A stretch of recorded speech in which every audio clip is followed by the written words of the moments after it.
Chers amis abonnés, bonjour, ravi de vous retrouver pour cette nouvelle vidéo astrologique. Alors pour ce nouveau document vidéo, j'ai décidé de vous parler du passage de Mars dans le signe de la Balance. Mars vient d'entrer dans le signe de la Balance il y a quelques temps, il y a quelques jours, il est ici, le signe de la Balance est là. Alors Mars pour vous le présenter quand même succinctement, Mars est un astre de feu, d'élément feu. Il marque l'action, la combativité, le désir, la guerre, la colère, la violence, bref, tout ce qui perce, transperce. Vous voyez, c'est une flèche qui est dirigée vers le haut, une valeur érectile, une valeur d'élan. Voilà, on veut avancer et si pour ce faire, il faut faire preuve de violence, eh bien, on n'hésite pas. Et cette planète Mars, donc planète de feu, a un cycle de 2 ans. Mars met 2 ans pour faire le tour du zodiaque. Là, il est actuellement donc dans le signe de la Balance et il va y rester jusqu'à peu près... en fin de compte, son cycle, c'est 2 mois par signe, mais quelquefois, il est un tout petit peu plus rapide. Là, je crois qu'il va y rester dans le signe de la Balance jusqu'au le 20 septembre, par là. Bon. Autant dire 2 mois, pour être clair. Donc un cycle de 2 ans. Les signes qu'il a pour maître, il est le maître du signe du Bélier en premier. Bélier, signe printanier, cardinal, d'élan, de feu. Son second signe, pour lequel il la maîtrise, le Scorpion, signe d'eau, fixe, qui marque le cœur de l'automne. Alors Mars est passé en second plan, puisqu'il a été détrôné par Pluton pour le Scorpion, mais il ne faut jamais oublier que Mars aussi maîtrise le Scorpion. Et enfin, le signe dans lequel on le dit en exaltation, le signe du Capricorne, signe cardinal de terre, et qui marque l'entrée en hiver, et la planète du Capricorne étant Saturne. Voilà pour vous l'avoir présenté succinctement. Alors Mars est actuellement en Balance. Alors en Balance, on le dit en exil, bah oui, parce qu'il est à l'opposition du signe pour lequel il a domicile. Donc, les anciens, dans les vieux manuels d'astrologie, quand une planète était en chute ou en exil, on disait qu'elle était en débilité. Bon, alors, il convient évidemment d'être un petit peu plus nuancé dans le vocabulaire. Pour les anciens, une planète qui était en chute, en exil, elle était dite en détriment, donc elle était faible, etc., etc. Bon. Or, selon mon point de vue, il n'en est rien. Mars, peu importe où il reste Mars, il conserve ses attributs d'action, sous tout ce que je vous ai énuméré au début de cette vidéo. Bon. Mais il est effectivement en exil. Qu'est-ce que ça veut dire? Bien écoutez, je vais vous donner cet exemple pour vous faire comprendre.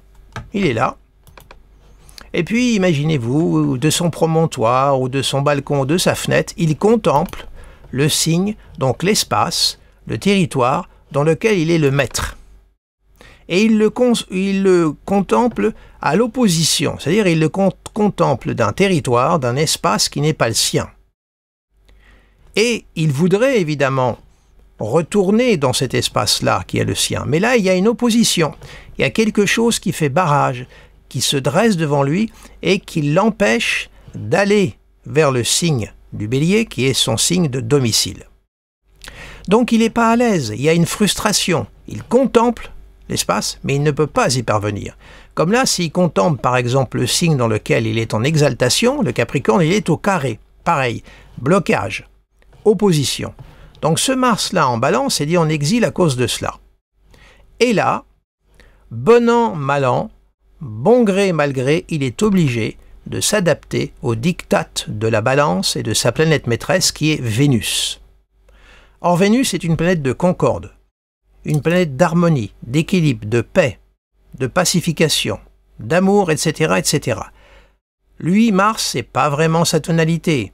La pacification, c'est pas son truc. La tendresse, c'est pas son truc. C'est plutôt la passion, mais une passion qui peut être dévastatrice, etc., etc. Alors il est obligé de s'adapter aux valeurs de Vénus et du signe de la Balance. Alors, évidemment, Balance, c'est un signe de diplomatie, Alors, évidemment, ça prête à sourire ce que je vous dis là, et vous allez certainement sourire en m'écoutant, parce que Benyamin Netanyahou et Vladimir Poutine sont natifs du signe de la balance. Donc vous allez me dire, bah écoutez, en termes de diplomatie, Fabrice, bah on fait mieux. Je vous l'accorde, c'est vrai, mais comme vous devez le savoir, l'astrologie ne se réduit pas à un signe du zodiaque, c'est une totalité du thème qu'il faut analyser. Et chez Vladimir Poutine, on a un Pluton qui culmine au trigone d'un Mars. Bon, ça veut déjà tout dire. Et puis, il y a des valeurs maison 12 et un ascendant Scorpion. Déjà, ça donne une couleur. Bon, je passe. Donc, ce Mars-là est dans le signe de la Balance et il doit, bon an, mal an, bon gré, mal gré, s'adapter aux valeurs de Vénus. Et puis Vénus, de son côté, elle doit aussi accepter la présence de Mars qui, là, n'est pas du tout disposée à s'en laisser compter, quoi qu'il en soit. Donc, il y a un rapport, là, comment dirais-je, d'opposition, et en même temps, il faut bien arriver à trouver une solution, une résolution, on va dire, dialectique, pour le fait que Mars en Balance va être vécu de la meilleure façon. Donc, on a plutôt un Mars, là, qui est dans des valeurs de pacification, des valeurs d'harmonie et des valeurs de paix. C'est un Mars qui est au service de Vénus. Donc un Mars qui serait plutôt enclin à sortir son glaive pour apporter l'équilibre, la justice et puis la paix. Alors vous me direz que tout ceci est bien subjectif parce qu'on peut très bien déclencher des guerres, parce qu'on est convaincu d'être dans la vérité. On peut très bien déclencher des guerres dans le but d'établir un équilibre et une harmonie. Tout ceci est extrêmement compliqué et extrêmement complexe. J'en conviens. C'est pour ça qu'il faut toujours être très très prudent dans les interprétations. Donc on a ce Mars-là actuellement qui est en Balance. Et puis l'autre élément sur lequel je veux également que vous portiez votre attention, et j'ai déjà fait une précédente vidéo, c'est le tandem, justement Vénus et Jupiter. Vous voyez, qui sont en aspect exact aujourd'hui. J'enregistre cette vidéo, j'ai oublié de vous le préciser, nous sommes le mardi 12 août. On voit donc Vénus qui a maîtrise sur Mars et dans le signe du Cancer, conjoint à Jupiter.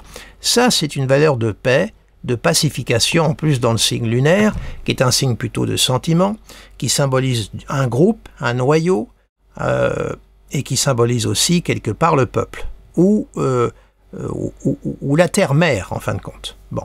Donc on voit que Mars qui est sous le contrôle de Vénus, et Vénus est dans le signe du Cancer, conjoint à Jupiter, qui peut être une configuration de pacification. Or, vous savez que dans 3 jours, c'est-à-dire le 15 août, Donald Trump et Vladimir Poutine se rencontrent. Donald Trump a demandé cette rencontre, dans le but d'arriver à commencer à ouvrir des dialogues en vue d'une fin de la guerre. Mais tout au moins dans l'espoir qu'on puisse déjà instaurer un cessez-le-feu. Alors certes, un cessez-le-feu, ce n'est pas la paix. Comme son nom l'indique, on cesse le feu, mais à tout instant, le feu peut repartir. Donc là, on voit qu'on a un ciel qui est tout à fait analogiquement en adéquation avec cette volonté, qui va donc s'incarner le 15 août prochain. Alors là, Mars transite la Balance, actuellement, donc, comme je vous le dis. On serait enclin quand même de se dire que on va peut-être arriver à un cessez-le-feu, que peut-être Vladimir Poutine va accepter un cessez-le-feu. Tout au moins le ciel s'y prête. Alors après, c'est toujours pareil. Pour quelle durée? Et ensuite, est-ce que cette durée sera respectée? C'est toute une histoire. Là aussi, prudence.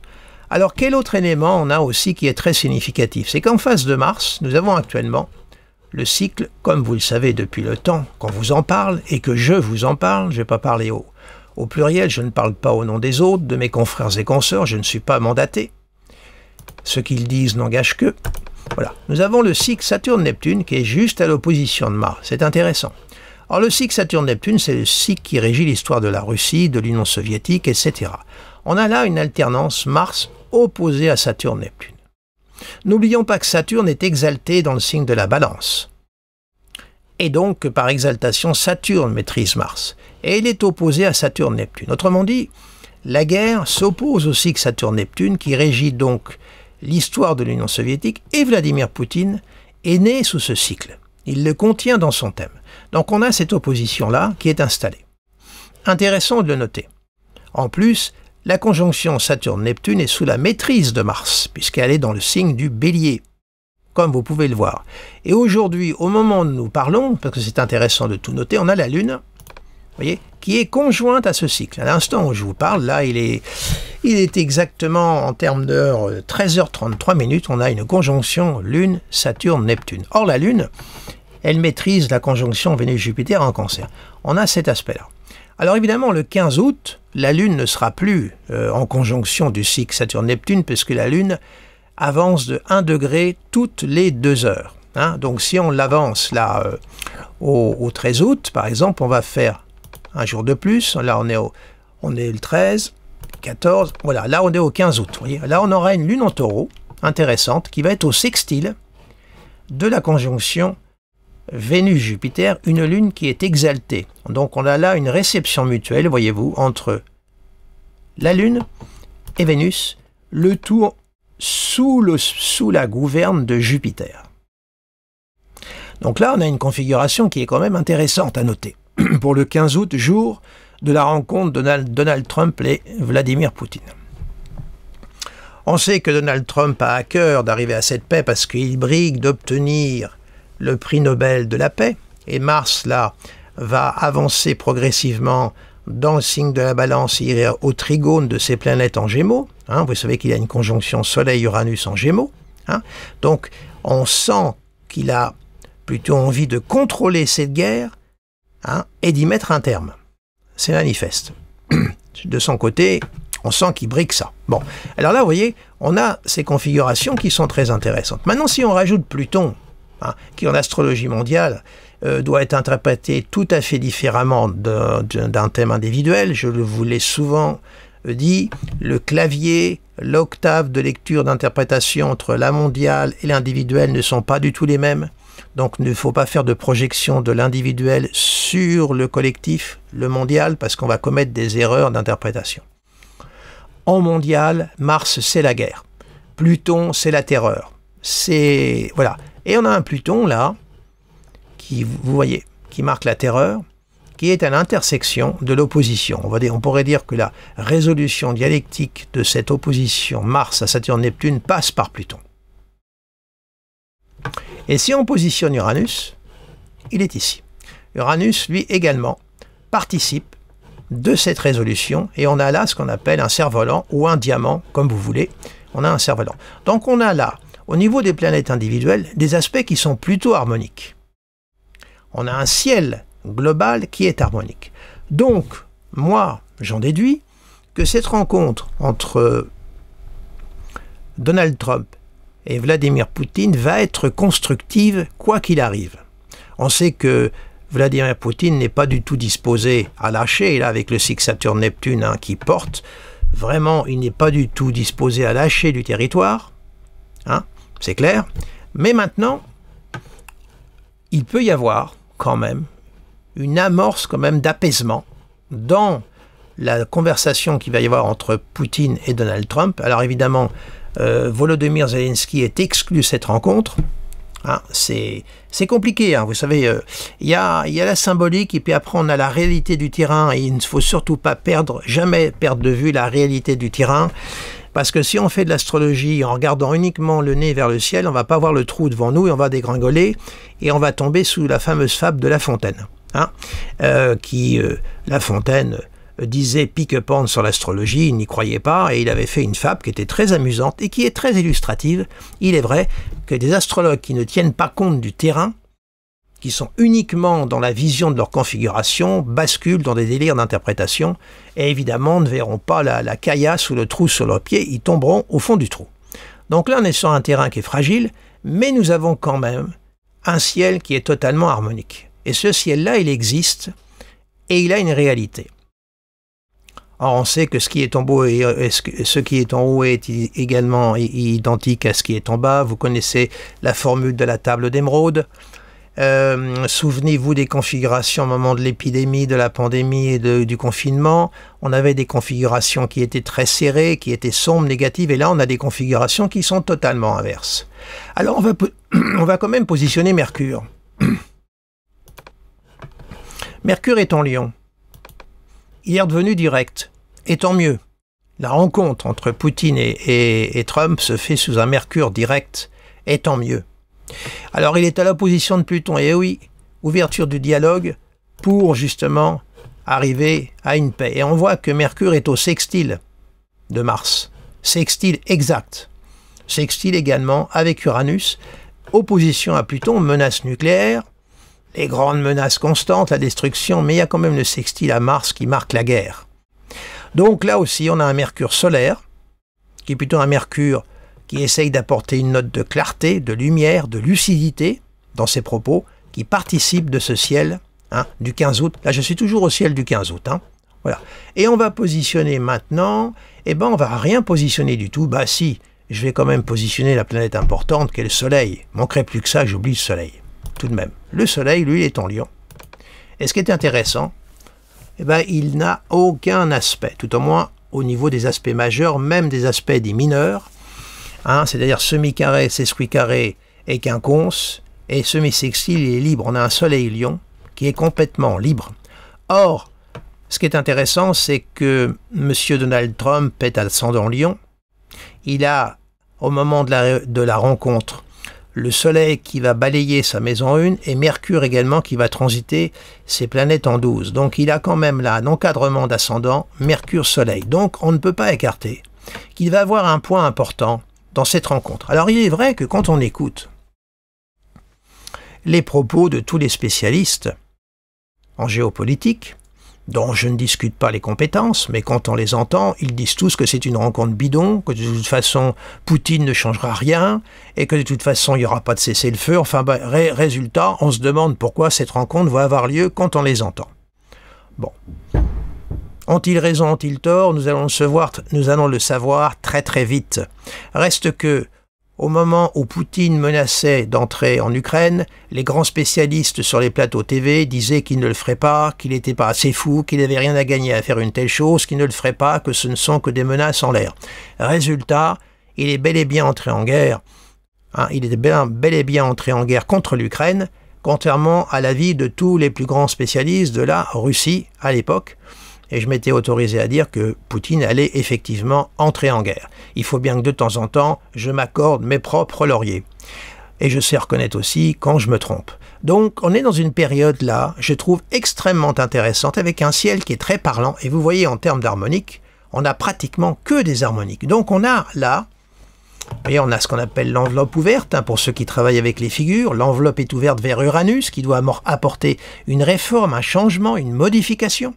C'est clair, Et on a une globalité plutôt d'un ciel totalement harmonique. Donc cette rencontre du 15 août va, à mon avis, être significative et ouvrir une porte, une étape vers des possibilités de résolution de cette guerre. Je ne vous dis pas qu'à l'issue de cette rencontre, il va y avoir la paix. Si c'était le cas, ça serait formidable, vraiment, parce que tous ces morts du côté russe, ukrainien, ces jeunes gens qui sont massacrés, enfin bon, écoutez, moi je comprends pas pour la volonté, l'ambition d'un seul homme qui envoie des centaines de milliers de gens à la boucherie. Moi je supporte pas ça. C'est pas possible. Il y a un truc qui m'effare et qui me dépasse, et on recommence sans arrêt à élire ces gens-là, qui viennent, qui nous promettent monts et merveilles au moment des élections, puis une fois qu'ils sont en place, ils n'en ont plus rien à faire d'envoyer des milliers de gens à la boucherie pour leurs ambitions personnelles. Voilà, moi ça me démonte tout ça. Bon, et je resterai toujours profondément libertaire, c'est clair. Et ça, c'est pas possible. Enfin bon, je ferme cette parenthèse. Donc, on a là, indéniablement, un ciel. On ne peut pas le contester. Je ne vois pas pourquoi je vous ferai un discours apocalyptique comme se plaisent à le faire beaucoup de mes confrères, et sur ce plan, je le trouve regrettable. Là, c'est tout le contraire. Donc ce ciel-là, il existe. Il est le ciel du 15 août 2025, le ciel de la rencontre Vladimir Poutine, Donald Trump. Donc il va peser dans la balance. Et il est possible qu'on arrive au grand étonnement, à un cessez-le-feu. Alors après, bon, la durée du cessez-le-feu, évidemment, je vous l'ai dit, mais moi, je trouve que là, alors ce ciel reflète évidemment la volonté, hein, il est tout à fait en adéquation. Là, on peut dire que sur le plan analogique, adéquation, il correspond parfaitement. Vous voyez, la guerre, Saturne, Neptune, Mars, hein, Ukraine, Russie, hein, Mercure opposé à Pluton, négociation pour éviter d'arriver au pire, toujours la menace nucléaire qui plane, vous savez, qui est toujours là, mais on a quand même de part et d'autre des résolutions de toutes parts. Donc nous avons globalement un ciel avec des possibilités d'entente, des possibilités de pouvoir créer une ouverture et une petite porte de sortie dans laquelle, une brèche dans laquelle on peut s'engouffrer petit à petit. Voilà un peu mon analyse de cette configuration-là, de ce ciel qui marque la future rencontre du 15 août. Voilà, alors je voulais vous faire cette petite note parce que je la trouve donc, il était important quand même de la pointer, hein, parce que elle est pour moi très parlante. Alors si on tient compte de la prochaine nouvelle lune, par exemple, tenez, on va avancer la lune au fur et à mesure, elle est là, on va l'isoler un jour, voilà, on va essayer de l'avancer directement vers le soleil, voilà, oui, vous voyez donc là en termes d'heure, en reculant, on va arriver, voilà, la nouvelle lune, hop, voilà, la nouvelle lune aura lieu donc le 23 août, vous voyez, ça va se faire dans le signe du Lion, carré d'Uranus, semi-carré de Jupiter, ça c'est les quinconces, voilà, alors, on a une nouvelle lune qui va quand même être très tendue, vous voyez, on a une nouvelle lune qui a quand même des aspects assez dissonant, il faut bien le reconnaître. Alors évidemment, hein, le cessez-le-feu, comme je vous dis, combien de temps durera-t-il? Sera-t-il même respecté dans les délais?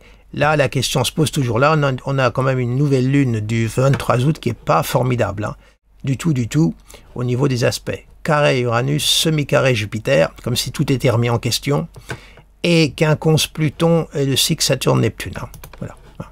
Alors évidemment, alors je sais que j'ai des confrères qui interprètent deux quinconces reliés par un sextile comme étant le doigt de Dieu. Alors moi je les laisse libres de leur interprétation, le doigt de Dieu, j'avoue que ça me laisse assez rêveur, ces considérations-là, hein, le doigt de Dieu. Bon bah écoutez, moi je les laisse converser avec Dieu, hein.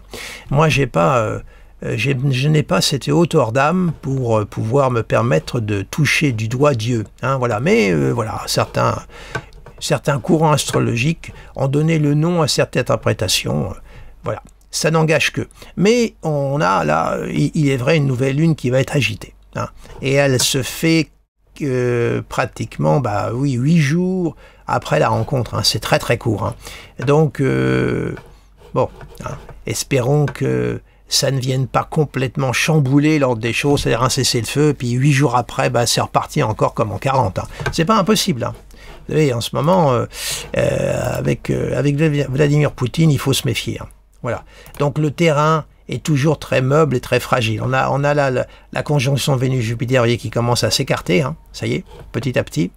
Vous voyez, on a là un Jupiter qui est au semi-carré d'Uranus, semi-carré de la nouvelle lune est relié tout de même, hein, vous voyez. Bon, là je vous emmène loin, mais c'est quand même intéressant de se projeter après. Eh bien écoutez, voilà l'interprétation que je voulais vous faire de ce fameux 15, on va y revenir d'ailleurs, hein, 15 août. Voilà, le ciel du 15 août, hein, hein, qui est tout à fait significatif, hein, voilà.